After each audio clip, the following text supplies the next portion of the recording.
So I'm going to show you how to download Spotify music for offline listening on your Galaxy Watch 8 or Watch 8 Classic. So if you have Spotify and it's already set up on your watch, you can actually download some songs so that you can go and listen to them maybe on a jog or on a walk offline without your phone. So to do that, just launch Spotify and then you're going to swipe across and across again, and then here you can see playlists. So you need to have organized prior to this all the songs you need in a playlist, because this only works with playlists. So I'm gonna go and find a specific playlist like this one. So I call this one No Guidance. It's a 12-minute playlist. Of course, I assume yours will be longer.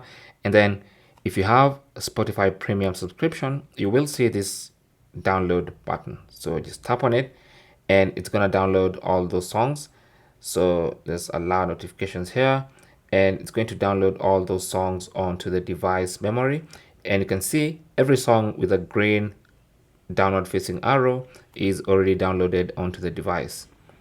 So once all of them are downloaded in that playlist, you can go and download from a different playlist. Let me just go back.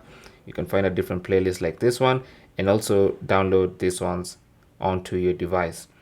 Now you can see the progress. Once they get downloaded, you can now leave your phone behind, and even without internet connection, you should be able to listen to these songs on your walk or on your run or on your bike ride. Wherever you go, they'll be stored on the phone. On the watch. Thanks for watching. Don't forget to like and subscribe. And if you have any comments or questions, feel free to talk to us down in the comment section. Good luck.